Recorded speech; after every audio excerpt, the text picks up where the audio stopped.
اندھیرے یوں ہی نہیں جاتے صرف سوچ لینے سے،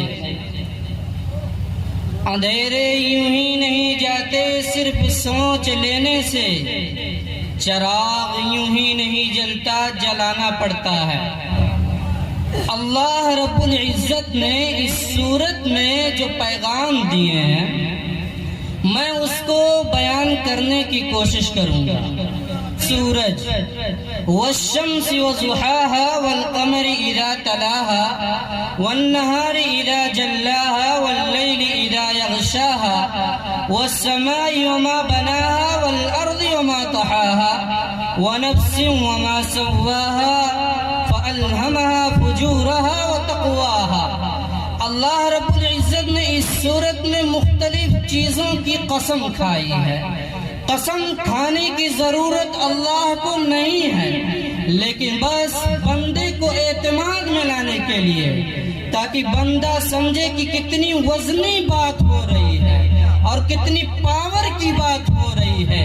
ایک مومن کی شان یہ ہونی چاہیے کہ جب بھی کلام سنے تو اس جذبے سے سنے، اللہ کے فرمان کو، رسول اللہ صلی اللہ علیہ وسلم کی فرامین کو اور ان کی ہدایات کو، ان کی تعلیمات کو، ان کے اصول کو، ان کے آئیڈیل کو جب بھی وہ سنے تو اس جذبے سے سنے کہ انشاءاللہ اپنی زندگی میں تبدیلی پیدا کریں گے۔ اور اگر کوئی اس نیت سے سنتا ہے، نمبر دینے کے جذبے سے سنتا ہے، ٹھٹھا لگانے کی نیت سے سنتا ہے، وہ کان کھول کر سنے۔ وہ دیوانہ بھی سنا کرتے تھے جب کہتے تھے لا تسمعوا لہذا القرآن، شور مچاؤ، کانوں میں قرآن کریم کی آیتیں نہ سنانے پائے۔ کیوں؟ دل بدل جاتا ہے، جذبے تغیر ہو جاتے ہیں، زندگیوں کی کایا پلٹ جایا کرتی ہے۔ وہ ایک آدمی تھا جو دیوانہ بن کے چلا تھا گردن اتارنے کے لیے، لیکن قسم جائیے، قربان جائیے، یہ قرآن کریم کا معجزہ ہے اور یہ تاثیر ہے اور یہ ایک ثمرہ ہے اور ایک نتیجہ ہے جو اللہ نے فرمایا لو انزلنا هذا القرآن على جبل لرأيته خاشعا متصدعا من خشیت اللہ۔ تمہارے دل پتہ نہیں کیسے ہو گئے، تمہارے دل تو اتنے سخت ہو گئے، لیکن بہت سے دنوں کی کایا پلٹی ہے۔ اس جذبے سے سنیں اور سارے لوگ کان کھول کر سنیں۔ سب سے پہلے تو یہ طے کریں کہ انشاءاللہ تبدیلی اپنے لائف سے شروع کریں گے، تبدیلی اپنے زندگی سے شروع کریں گے، تبدیلی اپنے گھروں سے شروع کریں گے۔ بینر پہ لکھا ہے اصلاح معاشرہ، اصلاح کے معنی درست کرنا، صحیح کرنا، کس کی؟ بگڑی ہوئی چیزوں کی اصلاح کرنا۔ مثلا موبائل بگڑ گیا، بنوانے لے جائیں گے، سائیکل پنچر ہو گئی، بنوانے لے جائیں گے، مائک خراب ہو گیا، بنوانے لے جائیں گے۔ یعنی جو چیزیں خراب ہو جاتی ہیں اس کو صحیح کروانے کے لیے، اس کو درست کروانے کے لیے، تاکہ وہ اپنا صحیح کام کرے۔ اللہ رب العزت نے ہم سب کو کسی مقصد کے تحت پیدا کیا۔ اللہ رب العزت نے ارشاد فرمایا وما خلقت الجن والانس الا ليعبدون۔ کان کھول کر سنو، افحسبتم انما خلقناکم عبثا وانکم الینا لا ترجعون۔ تمہارا کیا خیال ہے، تمہارے کیا تصورات ہیں، تمہارے جذبے کیسے ہو گئے ہیں؟ میں نے تم کو بیکار پیدا کر دیا ہے، بیکار نہیں پیدا کیا ہے۔ اس دھرتی پر، اس کائنات میں جتنی چیزیں ہیں، اللہ رب العزت نے ساری کائنات کو بنانے کے بعد ہر چیز کے پیچھے کوئی نہ کوئی مقصد رکھا ہے۔ یہ مائک بنا ہے کسی مقصد کے تحت بنا ہے، یہ روشنی بنی ہے کسی مقصد کے تحت بنی ہے، یہ کرسی بنی کسی مقصد کے تحت بنی ہے، یہ ساؤنڈ بنے کسی مقصد کے تحت اس کاریگر نے اس کو بنایا ہے۔ اسی طرح ہم سب کو اللہ رب العزت نے ایک مقصد کے تحت پیدا کیا ہے، اور وہ کیا مقصد ہے؟ وما خلقت الجن والانس الا ليعبدون۔ اور کوئی یہ نہ سمجھے کہ میں عبادت کروں گا اللہ کی ذات میں، اللہ کی شان میں، اللہ کی بڑائی میں، اللہ کی عظمت میں، اللہ کی جلالت میں فرق ہوگا۔ نہیں، کان کھول کر سنیے، ساری کائنات، دنیا بھر جتنے لوگ ہیں، اللہ کی عبادت کریں، اللہ کی ذات میں فرق نہیں ہونے والا ہے۔ ساری کائنات باغی ہو جائے کچھ فرق ہونے والا نہیں ہے۔ اللہ رب العزت نے یہ بھی ارشاد فرمایا ما یفعل اللہ بعذابکم ان شکرتم وآمنتم وکان اللہ شاکرا علیما۔ اے میرے بندے تمہارا کیا خیال ہے میں تمہیں عذاب دے کر خوش ہوں؟ نہیں نہیں، تم شکر گزار بندے بن جاؤ۔ میں چاہتا ہوں فریق فی الجنہ و فریق فی السعیر، ایک طبقہ تو جنت میں جائے گا، ایک طبقہ تو جہنم میں جائے گا، جہنم بھی بھرے گی جنت بھی بھرے گی۔ بہرحال جس آیت کا میں نے انتخاب کیا ہے اس پر آنے کی کوشش کروں گا۔ اللہ رب العزت نے ارشاد فرمایا وَنَفْسٍ وَمَا سَوَّاهَا فَأَلْهَمَهَا فُجُورَهَا وَتَقْوَاهَا۔ اے انسانوں، قسم ہے اس ذات کی جس نے جان کو بنایا یعنی دل کو بنایا اور یہ پورے جسم کا ایک انجن ہے اس کو بنایا۔ وَنَفْسٍ وَمَا سَوَّاهَا درست بنایا ہے۔ اگر کوئی کجی پیدا کرتا ہے تو سمجھیے کہ اس کی ہلاکت ہے، تباہی ہے، بربادی ہے۔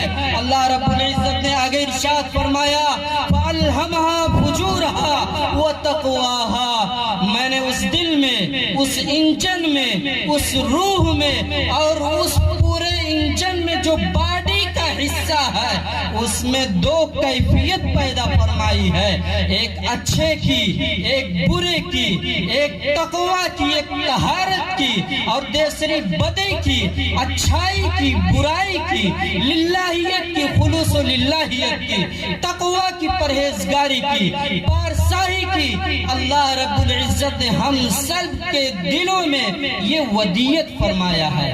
اور ایک دوسری کوالٹی کیا ہے؟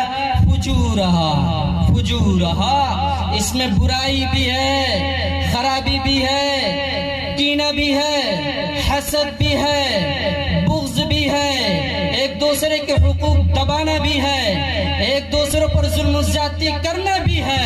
فَأَلْهَمَهَا فُجُورَهَا وَتَقْوَاهَا۔ اللہ رب العزت نے آگے ارشاد فرمایا سن لیجئے تمہارے دل کے اندر میں نے دونوں صفت پیدا کی ہے۔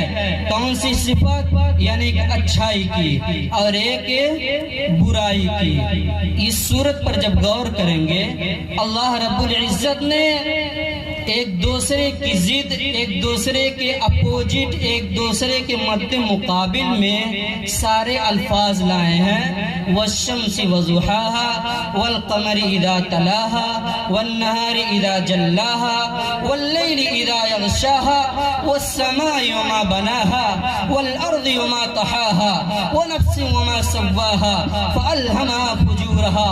اللہ رب العزت نے اپنی قوت سے عجیب و غریب انداز میں سورج کو بنایا، پھر اس میں روشنی پیدا فرمائی اور ایسے چاند بنایا تو چاند کی چاندنی بھی بنائی، دن بنایا تو دن کا اجالا بھی بنایا، رات بنائی تو رات کی تاریکی بھی بنائی، آسمان بنایا تو آسمان کی بلندی کو بھی پیدا فرمایا بنایا ہے، اور ایسے زمین بنائی تو زمین کی پستی کو، ایک دوسرے کے اپوزٹ ایک جد پیدا ان دونوں کلام کے اندر ہے۔ اسی طرح دل بنایا تو دل کے اندر دو کوالٹی بھی بنائی، کیا؟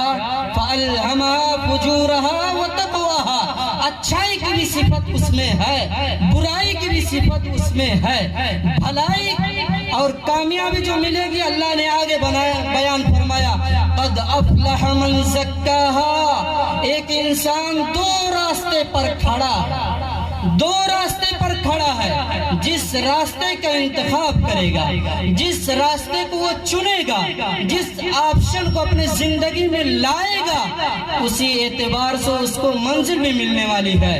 منزل دو ہے، راستہ بھی دو ہے اور دونوں منزلیں متعین ہے، فریق فی الجنہ و فریق فی السعیر۔ ایک طبقہ جنت میں جائے گا اور ایک طبقہ جہنم میں جائے گا۔ اللہ رب العزت نے ارشاد فرمایا جو اپنے نفس کو بنا لے گا، جو اپنے دل کو بنا لے گا، بنانے کا مطلب کیا ہے؟ یعنی تقوی، پارساہی، للہیت، خلوص اپنے دل میں پیدا کر لے گا۔ کوئی نہیں دیکھ رہا ہے لیکن روزے کا حکم آیا ہے، روزے کا پیغام آیا ہے، یا ایھا الذین آمنوا کتب علیکم الصیام کما کتب علی الذین من قبلکم لعلکم تتقون۔ ایک پیغام ہے، ایک آدیش ہے اور ایک حکم ہے، روزہ رکھ رہا ہے، بیچارہ صبح سے لے کے شام تک بھوکا ہے، فریج میں سب کچھ رکھا ہوا ہے، بیوی بھی حسین و جمیل، لیکن سب کو لات مار دیے ہے، بالائے طاق رکھ دیا ہے۔ کیوں؟ حکم ہے، آرڈر ہے، پیغام ہے کہ یہاں سے یہاں تک بھوکے رہنا ہے، جب وقت ہوگا اس کے بعد افطاری ہوگی، اور جب سحری کا وقت ختم ہو جائے گا کھانا پینا بند کرنا ہے۔ یہ تقویٰ ہے، کوئی نہیں دیکھ رہا ہے، سویا ہوا ہے، مؤذن صدا دیا، حی علی الصلاۃ، حی علی الفلاح، بیوی بھی بغل میں ہے۔ امی عائشہ فرماتی ہیں نبی کریم صلی اللہ علیہ وسلم کا فعل دیکھیے، صحابہ کہنے لگے ہم سب تو حیرت میں تھے کہ آپ اتنے بڑے انبیاء، سید الانبیاء، یعنی جن کے صدقے میں اس کائنات کو بنایا گیا ہے، جنہوں نے نبیوں کی امامت فرمائی، طٰہٰ و یاسین، مزمل و مدثر، جو اللہ رب العزت نے پورا قرآن کریم آپ کی سیرت بیان کر دیا ہے، ان کے بارے میں آتا ہے جب اپنی بیوی کے بغل میں ہوتے تھے۔ امی عائشہ فرما رہی ہیں اذان ہوتی تھی فوراً چل دیتے تھے، ایسا لگتا کہ ہم کو پہچانتے ہی نہ ہو، جبکہ سب سے چہیتی اور سب سے لاڈلی بیوی اور سب سے محبوب بیوی امی عائشہ ہی ہیں۔ امی عائشہ خود عرض کرتی ہیں، وہ فرماتی ہیں کہ ایسا محسوس ہوتا کہ نبی ہم کو پہچان نہیں رہے ہیں۔ ہمارا اور آپ کا کیا حال ہے؟ اذان تو ہوتی ہے، روزانہ ہوتی ہے، کامیابی ادھر مل رہی ہے، مسجد کی طرف مؤذن صدا لگا رہا ہے، کامیابی کی طرف آ جاؤ، نماز کی طرف آ جاؤ۔ ہمارا رخ کیا ہوتا ہے، ہمارا جذبہ کیا ہوتا ہے، بعد میں پڑھ لیں گے، جب دل چاہا پڑھیں، جب دل چاہا چھوڑ دیو۔ اس کو مسلمان نہیں کہتے، مسلمان ہونے کا مطلب ہے کہ اپنے آپ کو سیلنڈر کر دو، اپنے آپ کو اللہ کے حوالے کر دو، اپنے آپ کو پورا گردن جھکا دو، جب بلاوا آئے گا آمنا وصدقنا اطعنا واطعنا الرسول، جب جذبہ یہ پیدا ہوگا انقلاب اس وقت آئے گا۔ دن رات جلسے نہیں، جلوس کر لیجئے، ہنگامے کر لیجئے، طرح طرح کی تنظیمیں نکال لیجئے، اور بڑے بڑے اشتہار میں ایک ٹائٹل لکھ دیجئے، اصلاح معاشرہ، اصلاح کانفرنس، ایسی جتنے بھی ٹائٹل ہو سکتے ہیں لگا لیجئے، لیکن بدلاؤ تو اس وقت ہوگا جب ہم خود بدلیں گے۔ خدا نے آج تک اس قوم کی حالت نہیں بدلی ہے، نہ ہو خیال جس کو اپنی آپ حالت بدلنے کا۔ اور جو میں نے شروع میں شعر کہا تھا، اندھیرے یوں ہی نہیں جاتے، صرف سوچ لینے سے، چراغ یوں ہی نہیں جلتا، جلانا پڑتا ہے، دل کے بٹن کو دبانا پڑے گا۔ ہمارا دل کہتا ہے سود لینا ہے، دینا ہے، گواہ بننا ہے، نماز چھوڑنا ہے، زکوٰۃ نہیں دینا ہے، حج فرض ہو جائے گا، حج نہیں کریں گے، پردے کا حکم ہے، پردے نہیں کریں گی۔ کیا مطلب؟ یہ من کی زندگی ہے، رب چاہی زندگی اگر کوئی گزارے گا نہیں تو اس کا مقدر اور اس کی کامیابی ہونے والی نہیں ہے۔ اللہ نے فرمایا وَقَدْ خَابَ مَنْ دَسَّاهَا، جس نے اپنے نفس کو گندا کیا اس نے ملیا میٹ کر لیا اپنی پوری زندگی کو۔ میں نے ایک حدیث جو پڑھی ہے، اپنی بات کو مختصراً عرض کروں، من رأى منکم منکرا، جو شخص برائی کو دیکھے تو چاہیے کہ تو سب سے پہلے اپنے ہاتھ سے روکے، بدلنے کی کوشش کرے۔ یہ طاقت، یہ ہمت، یہ جرات، یہ بہادری نہ ہو تو کم سے کم اپنے زبان سے روکنے کی کوشش کرے۔